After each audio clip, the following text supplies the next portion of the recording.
Customer experience is the new crypto. We're just discovering how valuable it is, and it's becoming more and more valuable every day.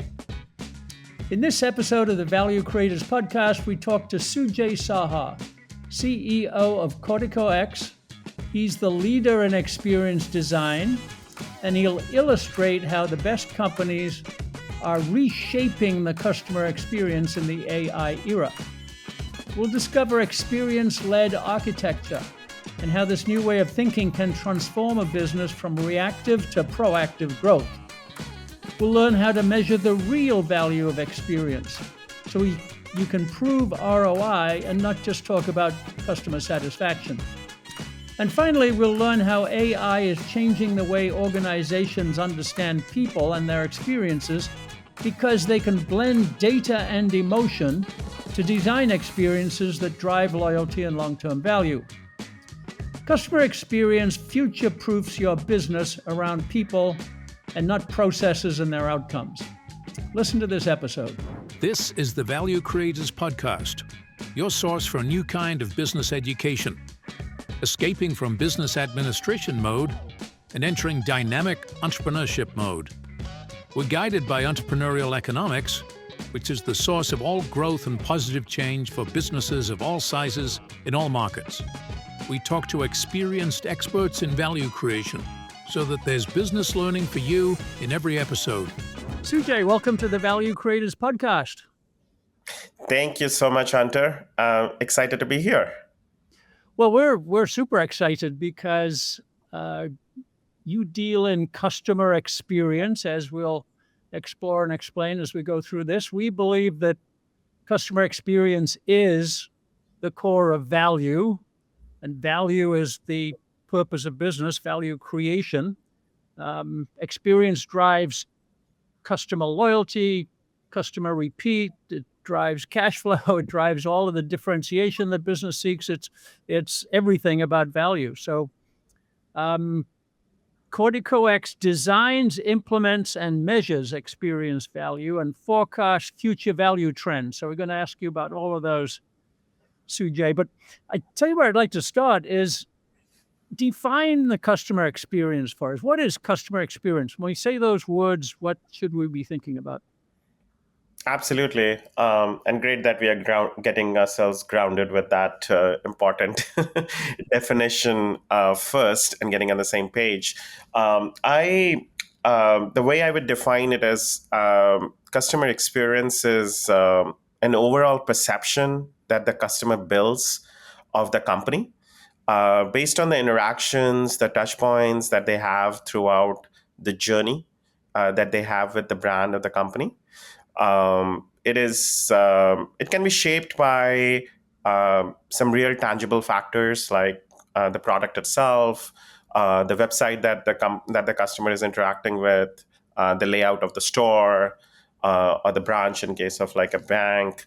But there are intangible factors too. Like this is a little bit of like the puzzle that the organizations have a lot of times to kind of measure and understand. But how customers feel the brand, what is the emotional connection that they have created?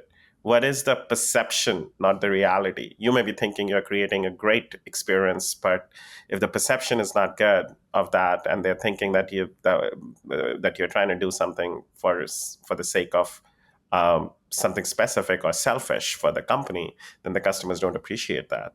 So it's really that overall perception, and it's interesting how there are like varied levels of I would say like understanding or the clarity around some of this as we see in the market. Yes, we use the term subjective, Sujay, which I think is the same thing. It's in the customer's head. It's emotional. It's intangible. It's all of those things that you talked about. So you mentioned, is it well understood? Maybe do clients fully understand this idea of subjective experience value, and especially, can you get everybody in the client to understand subjective value? Yeah, I do think that people understand 10 years back, I may not have said that. But at this point in time, organizations understand that well. Part of the reason why organizations have planted chief customer officers, chief experience officers, and companies, and in the C-suite positions, like not just chief for the heck of calling them chief, but there are like these chief customer officers who are reporting to the CEO as part of the board and things like that. So we do see that people understand the value of some of this and how, but they also understand the complexity in this and the intention to address that complexity is there, but it's just at varying levels of efforts that organizations actually put in to do that. So part of the reason why a lot of times, unfortunately, I have to say that customer experience in still even in today's world is seen in a lot of organizations as a good to have versus a need to have. Your point Hmm. around value, right? Like, and that does make us question from the sidelines that do they really understand the value of customer experience? But I think it's less to do with understanding and more to do with how to make something truly valuable for the customers and for the organization to appreciate that value and be able to measure that value, be able to actually operationalize around how to go about some of that. Well, we'll get into those details, I hope, Sujay. But I did have one additional question, and that is, it would seem that the idea of customer experience has to vary by the industry you're in, the context you're in. So certainly products versus services, you could debate that. But also, especially B2B versus B2C, that a business customer experience is probably different than a consumer experience. So can you can you tell us, do the same principles apply between B2B to B2C, or do you have to have a different analysis, different mindset? How do you deal with that? Yeah, I think like anything, there are commonalities for sure between B2B and B2C. The very essence of the tangible factors, the intangible factors that we were talking about, they may very much stay the same, but there is a drastic difference in the very composition of the customers themselves in B2B settings and B2C settings and how the business is done. So I would highlight a few factors. One is the relationship depth and the duration of the relationship. If you look at it through those lenses, B2B relationships are deeper, they're longer term, and they're more partnership oriented, right? So, which may span even like years or even decades with ongoing collaboration. But B2C relationships are often can often be more transactional in nature, which is now changing with loyalty programs in place, the subscription models in place, like organizations, sorry, a lot of customers in B2C settings are becoming are creating deeper relationship and whatnot. But there is a difference there. Um, I also think if you look at it through the lenses of how decisions are made in B2B settings, the decision to stay with the business, stay with the company that they are working with, depends on a lot of factors. Like it depends on the immediate sponsors. It depends on potentially the alignment with the C-suite agenda. It sometimes aligns with the procurement is involved. There are like various different aspects, and it's more like a to some extent, like it's more like a consensus-based decisioning that happens there across multiple different dimensions and parties. Whereas if you look at it through the B2C angle, a lot of these decisions are made by individuals, making the decisions slightly less complex, in my opinion, but more complex in a different way, that it sometimes could be emotional. It may not be as objective. It could be less subjective. It could be a lot more subjective. So that does play a role. Um, I The last one that comes to my mind is also, I would say, if you look at it through the lenses of trust and risk, um, um, B2B purchases would involve typically like a lot higher stakes and risk. So there is like trust and credibility. I myself, being in a B2B business, like as a consulting firm, like there is a lot of trust that goes into somebody is putting putting uh, their efforts and trust into the decisions that they're going to make as a business by hiring a company like ours, right? So that's like a lot of trust. What in B2C purchases, like it's a lot of times like it could be less risky. Like you may be making decisions about things which are relatively easier to unwind if you have to. So Hmm. so I can see that difference too. I can probably go on, but I think those are the three that come to the top of my mind. So let's get into what you do at Cortico-X, Sujay, and how you got the expertise. I would like to think of it in terms of designing a customer experience. I think you use that term. You talked about operationalizing it, which I take to mean it can be repeated consistently, and then implementing it, which is actually doing it in your day-to-day work. But maybe you want to take another approach. But let's start with design and maybe how you develop design experience or experience design expertise. Yeah, if you would allow, I would say that the way we sort of like look at, to take even a step back here, right? Codico X is in the business of helping organizations run their business through the lenses of people, their customers, their employees, and people all around.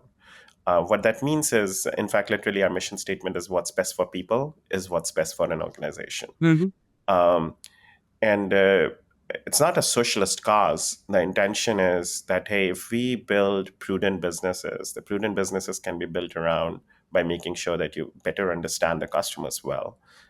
You understand your employees who are actually doing well, empower them with what is needed, and then turn those into business value, right? Like back to the value creators. Uh, what we have done is we've really uh, built an architecture which starts with the aspects of design, but before even design, there is an aspect of like envisioning what the future state is. And we call this whole,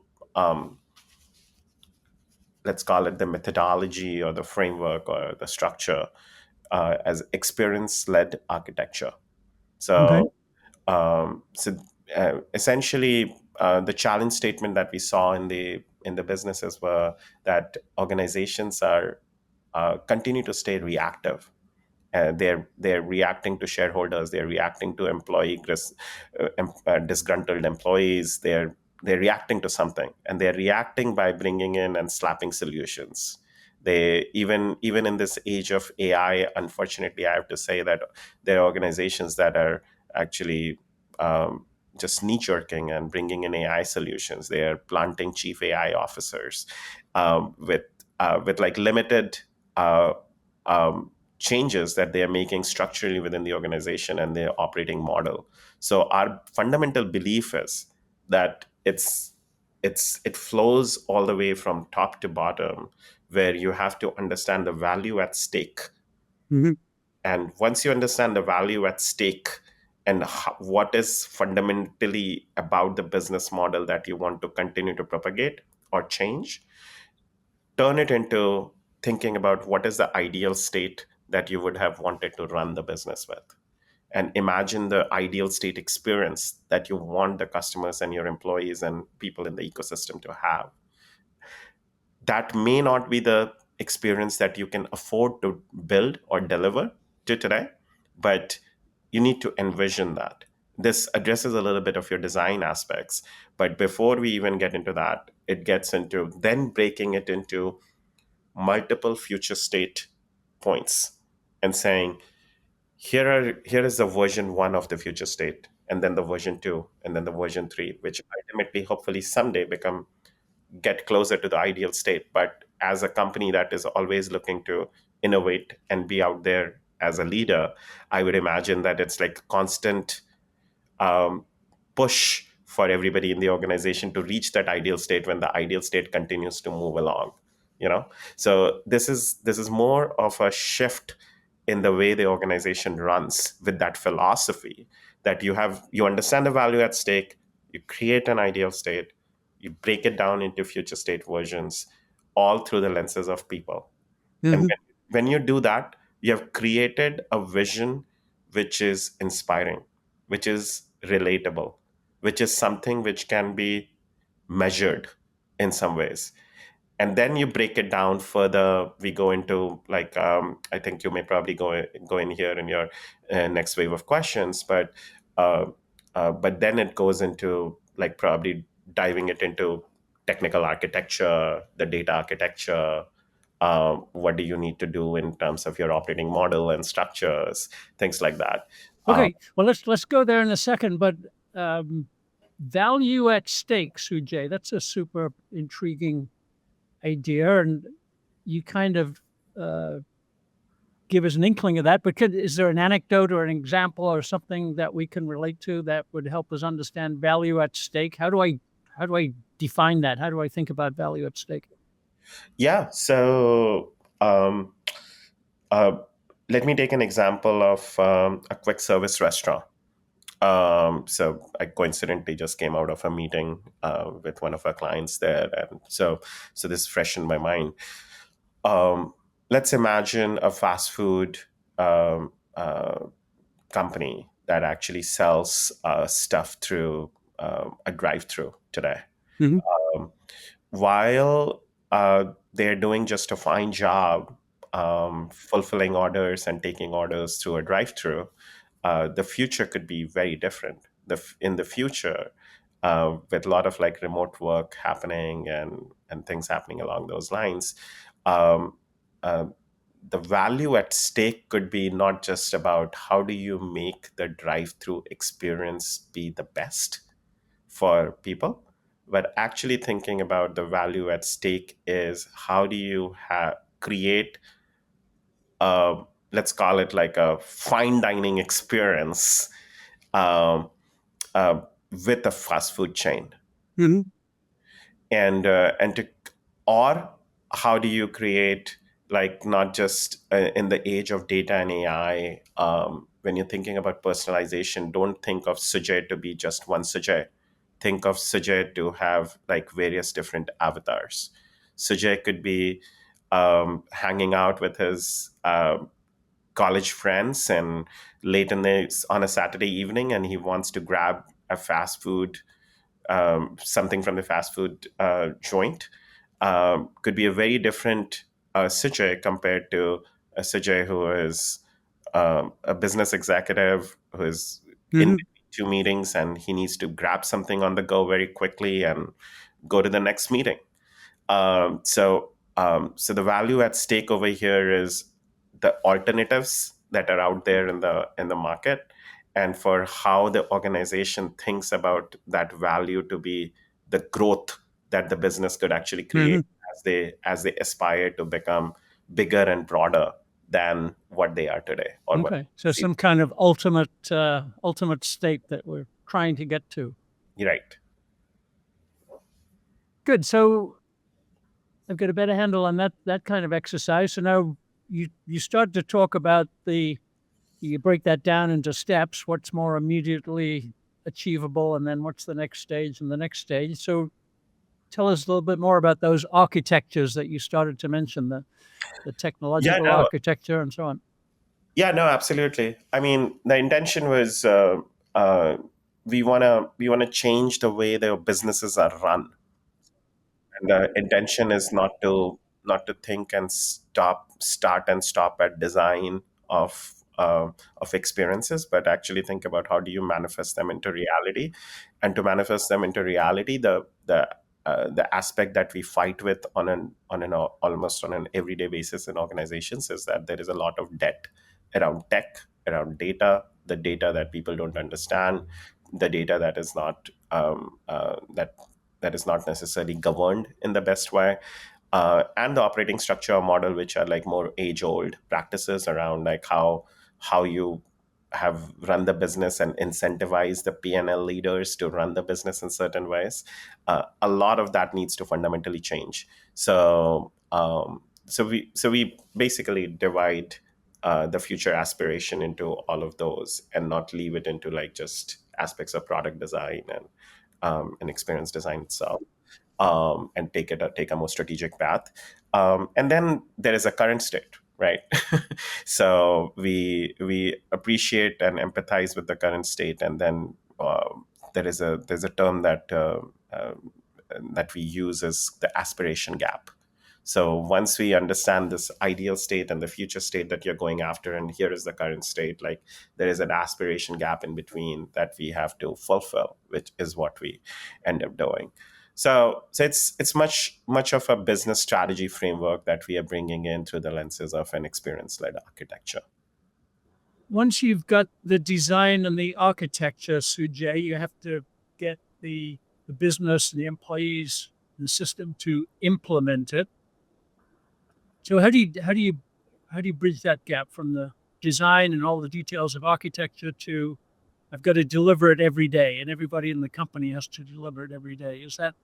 What's the ultimate delivery secret? Something that I developed with my colleagues, a few past colleagues in my previous company, was a concept called return on experience, ROX.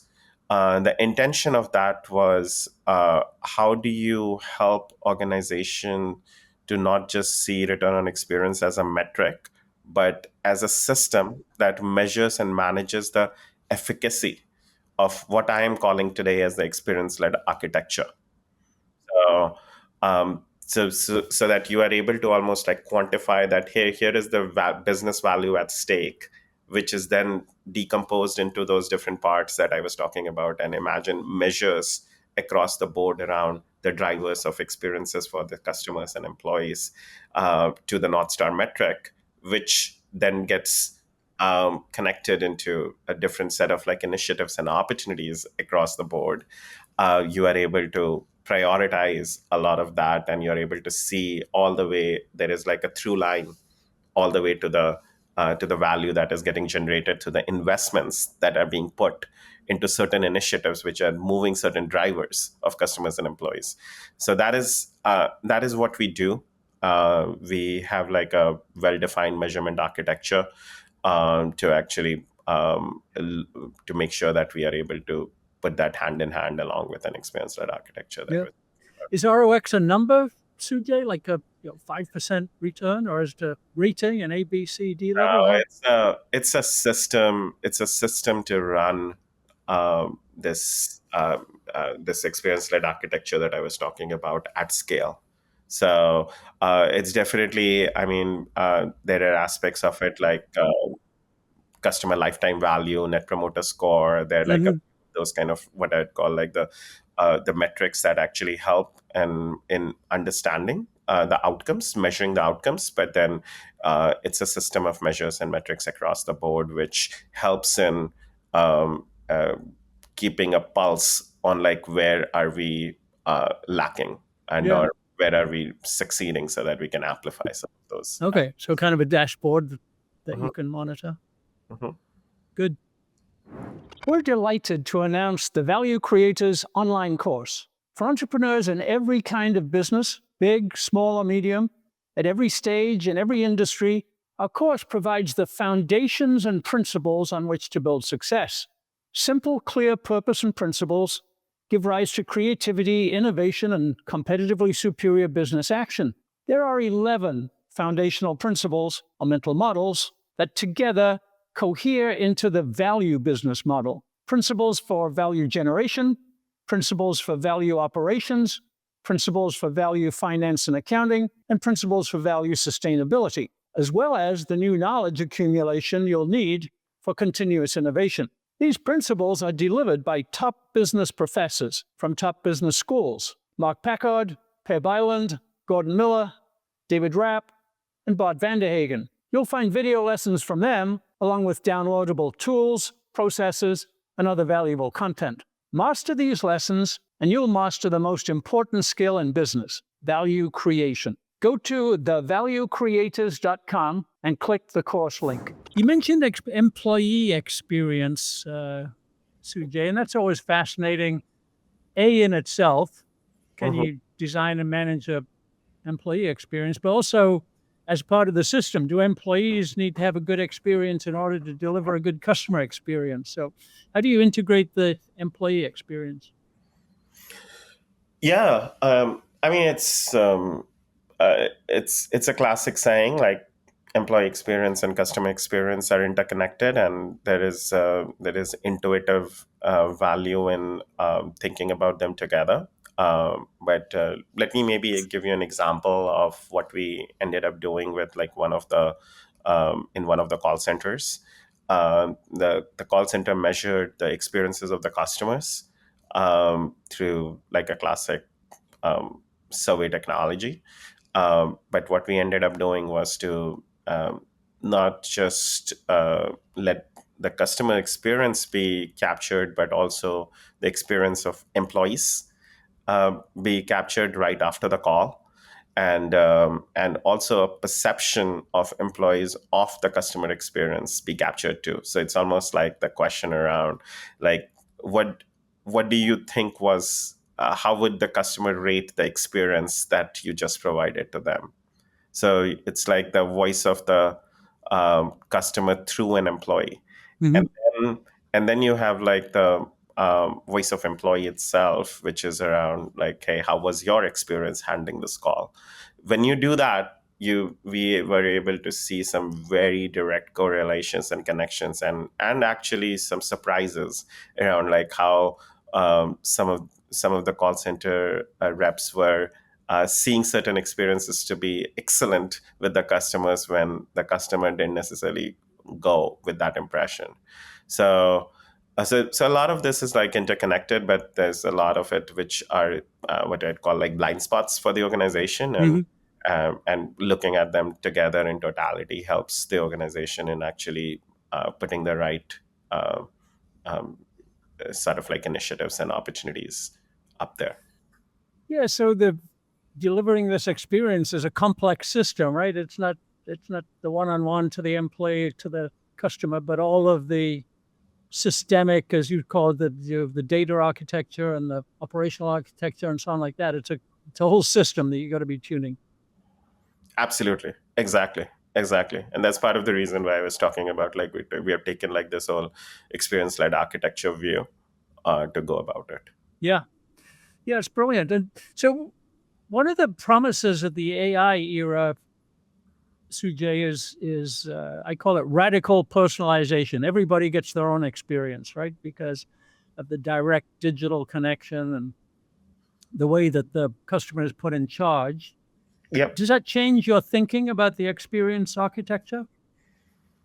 No, in fact, it makes it even stronger. Part of the reason why the way I'm kind of seeing the world is um, we we with the experience led architecture wanted to drive what I'd call like insights to decisions for organizations. Like that's what classically consulting companies have done, Mhm. where they have taken third party research, first party research, brought that, understood that, discovered a little bit more, and turned those into recommendations and recommendations into execution steps and helped along the way. Having said that, uh, building those insights um, have been have taken time, and it has taken time because there has not been a good way of like processing the data faster, and or even gathering that data faster. So I see that which is the void that the market research companies have been filling in. Uh, Mhm. so we saw that void, uh, and with the AI era, we were like, why not go in the direction of actually integrating what I'd call like market research and insights capability within the organization, so that we are able to bring in what I'd call like the world of data to insights into the organization itself, and that way we are able to have like a faster path to business decision making from data, where it's very objective and very personalized in your opinion, right? Um, so, so that's something that I fundamentally see in this new era of AI, that things are gonna move much faster from collecting data to not necessarily building insights, but driving decisions directly, because AI and emerging technology can do a lot of like insights building and can actually turn into recommendation engines for you. So it's So just one of the possibilities, Sujay, is that in this new digitally connected era, the customer is designing their own experience in the sense of, I need it personalized to me. I'm going to define that. I'm going to indicate what I prefer through my behavior. More clicks, more usage, more time on site, more purchases, whatever it is. That's behavior rather than answering a market research question. And that becomes the big data that you put into your data architecture and respond to. So Mhm. maybe there's a sense that the customer is in charge more of the design than the client is. Is that a way to look at it or not? abs- no, absolutely, absolutely. I mean, customer has always been an in charge, and I think will stay in charge because they are ultimately the ones who are paying the bill, so to speak, and that's the lens through which we should look. But I would say that there is definitely an opportunity for organizations to uh, observe and and create data which is not necessarily just acknowledged by the customer, but is observed based on the behavioral patterns. And that's where we are seeing organizations spending more and more energy. There are more and more tools and technologies that are coming into more of that observation space, where where cli- where a lot of these tools are helping in understanding how and why people are having certain digital experiences, why are people moving out, and when they are moving out of the channels of their preference. In some ways, like what are the new channels of preference, not what they are indicating but what they're actually doing.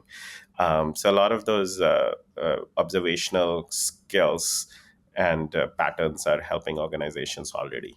Yeah, so that's really interesting. So you're observing what I call behavior, right? You're not asking a question, how do you feel? You're observing a behavior, but then you've got to have my technical friends call it the abductive analysis to turn that into an insight. They behave this way. Here's my insight about how they're feeling, and then retranslate that into an experience. So that seems like a new skill set that we wasn't there before.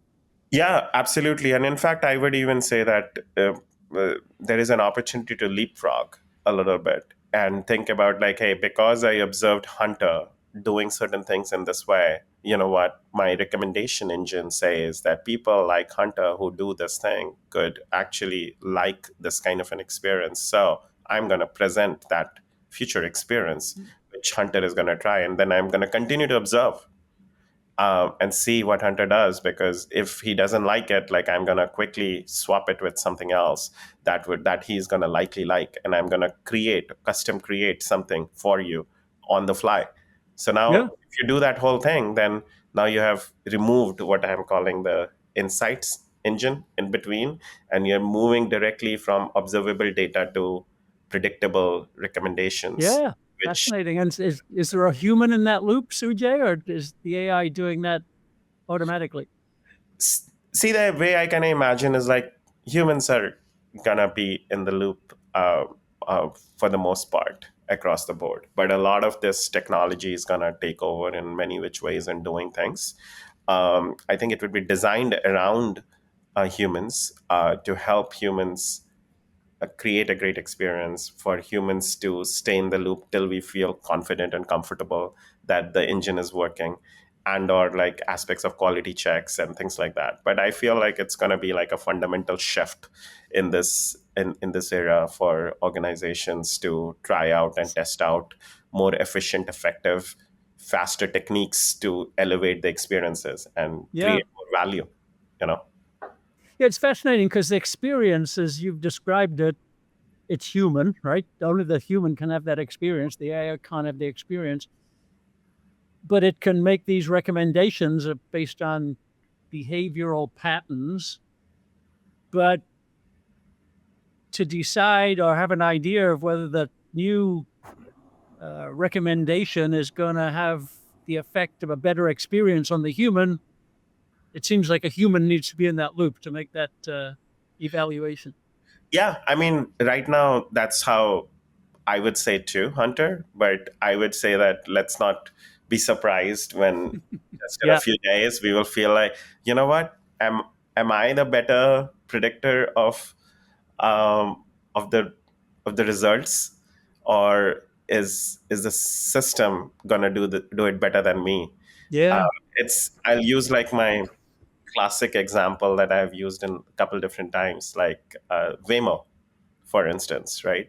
Um, do I trust my Uber or Lyft driver, or do I trust Waymo more? Waymo has been like one single driver who has been running like millions of rides, versus Uber or Lyft making decisions based on what they think they are making.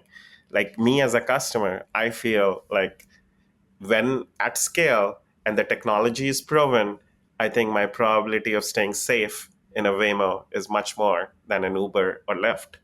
So, I just see it to be more like we getting comfortable Yeah. at some point in time, and technology truly catching up. And this is the reason why I think I want to bring back the experience-led architecture. It helps in thinking about a lot of this business through the lenses of people, like because you are in the business of serving people through people, but using technologies to the best that you can, so that you are creating that much-needed efficiencies and effectiveness across the board. Yeah. That's a fascinating example, Sujay. So the part of the experience with Waymo is unease about getting into this driverless car, and apparently there was a tipping point, which was how many million miles had it safely driven. The one driver, as you called it, and I don't know this. I read it somewhere that at some point the human tips over and says, "Well, it got to 10 million accident-free miles. Now I don't have the experience of being fearful." So there was a tipping point of some kind. That's a Um, that's a good one. I did not know about that, but yeah, yeah. fascinating. I'm just repeating what I read, so it's no insight. So, in the consulting world, we talk a lot about transformation, and a lot of transformation projects fail. That they're too hard, or people resist them too much. It sounds like getting from where we are today to this experience-led architecture, it sounds like it's transformational. Mhm. Do you have that experience? Is there great resistance to the transformation, and how do you overcome it? Absolutely. I mean, transformation is called transformation because it's not easy, right? If it was Yeah. easy, people would have done it. Says a guy who is actually trying to go through his own health transformation. Like Yeah. I'm 20% overweight. Sorry, as a sidebar, I'm 20% overweight right now. I want to actually get back into shape, and probably that's why acknowledging this in this podcast. That's good. You're free. Transformation is not easy. So, and that's exactly what we see with organizations across the board. And to make that happen, um, uh, we want to build further credibility. We wanted to build further credibility with our own clients, because as much as I can talk a lot about these things conceptually and say that, hey, there are measures and metrics and data and insights all around as we drive the experience-led architecture, we felt that we were gapped a little bit in our capabilities with data and insights. So what we did was, if I'm understanding your question right, Hunter, we further enhanced our capability and credibility in the market by uh, bringing in a long-standing 50-year-old company, DRG, the Diringer Research Hmm. Group, that had been working and serving in the larger healthcare financial services space for years, into our fold. And now we have what I was talking about, the data to insights engine within our own shop. And we always had the insights to decisions engine. And what we are doing is now applying AI to this insights engine so that there is a faster data to decision. Hmm. And there is almost like a leapfrogging that happens. If we can do that, then this experience led architecture, when manifested into reality, would have data all around, and almost like, imagine like a dashboard of data all around. And we are able to drive and see the decisionings that the engine is making and taking is truly driven by, objectively, by the data itself. Yeah. So that's the exciting part that I would say. Like, but yeah, overcoming the transformation challenge, to bring back to your point, is it's a constant struggle, and that is the business that we are in challenging the organization in the rightful way, and challenging their path to transformation too.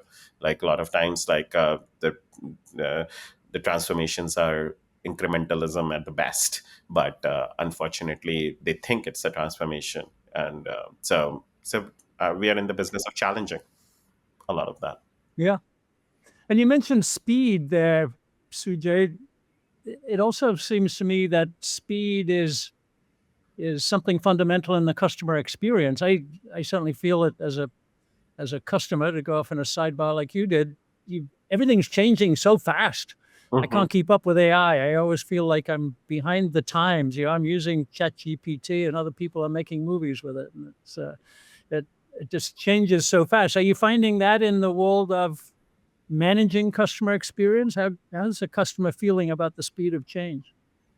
Oh, absolutely. I mean, see, the um, I truly believe that what we used to call generation gaps, if I can take an analogy, uh, Hmm. used to happen truly in generations. And now you see, in the last few decades, you must have seen that gap is like reducing further and further, where the intergenerational gaps are happening much sooner.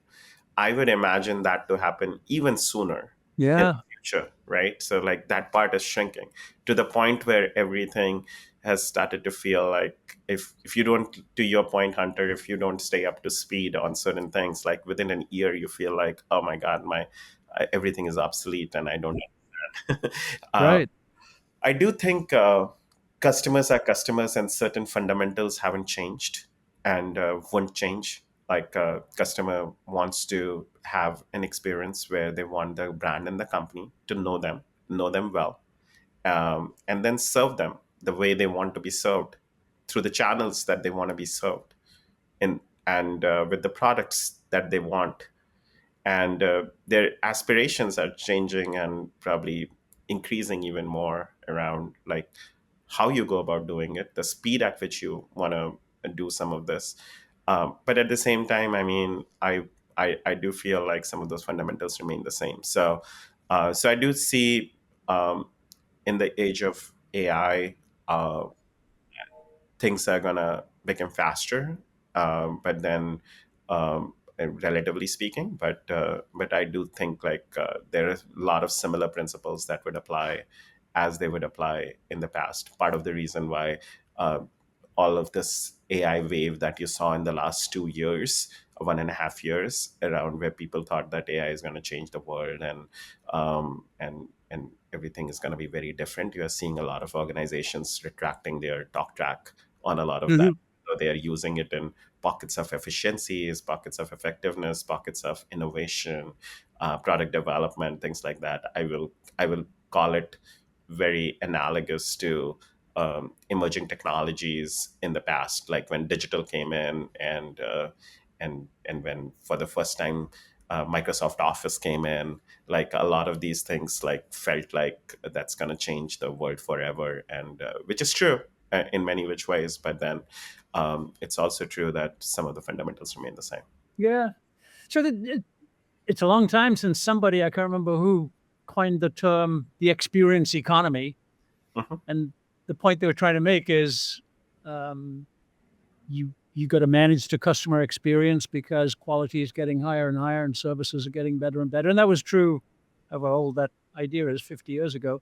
But it does seem different today. The digital AI-based experience, to your point about speed, it re-benchmarks every minute, it seems like, right?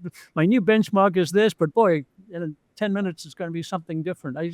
It does seem to me to be fundamentally different. At least the speed of change and the experience I expect seems different than in the past. Seems like more of a challenge. Absolutely. I mean, the expectation is more. You may not have wanted when you entered let's stick with the QSR, the quick service restaurants. Like, you may not have wanted in the past that when I go to my same burger joint, they know what exactly was the burger that I actually ordered and the composition that I ordered last time. But now when you walk in, your expectations are different. If they don't know it, you will be like, come on, don't you know my previous order? I order it every time, and ordered every time I tell you, like, don't add the jalapenos, and you still ask me the same question. Yeah, that's a great example. And our benchmark experience now is I expect that. That's my expectation. It's got to be at least that good. Exactly. And the good part is, like, the technology is catching up for that. So hopefully that would improve. And this is part of the reason why when you see it's talking about experience economy, but also think about like the industrialization itself, right? The productivity, like the productivity graph has always been going up. Yeah. So this is gonna just take us on that path, right? Like around how we continue to kind of drive value for the people that the businesses are in. Yeah. Well, let's wrap it up there, Sujay. You've given us some really great insights about experience, some concepts I'd never heard of. The return on experience has got my mind spinning, and the experience-based architecture. It's a lot of new ideas. So congratulations on what you've done so far, and best of luck as you go forward.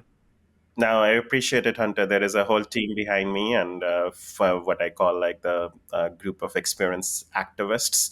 That's a term that we coined as well, and we call ourselves like passionate about driving the day-to-day experiences and taking and elevating them to the next level. So kudos to the team behind it that is helping and building all of this. But I appreciate you getting me on this show, and looking forward to hearing and listening to what our viewers say about this show too. Yeah, we'll send you all the comments that we get. So where should we send people to find out about Cortico-X? To your website? Absolutely. It's www.cortico-x.com. And is there anywhere else you can find Sujay? Are you active on LinkedIn or anywhere like that? Absolutely. I'm on LinkedIn. You can find me by my name, Sujay. Last name is Saha, Saha. And I'm looking forward to connecting. Good. We'll put those links up on we call it our knowledge capsule. So we'll do a Cortico-X knowledge capsule. Perfect. Love Sujay, it. thank you very much. Thank you, sir. I appreciate it. This has been another episode of the Value Creators Podcast. Thanks for listening. You can visit thevaluecreators.com for links and resources related to this episode. Check hunterhastings.com for more content on entrepreneurial business management based on value creation principles.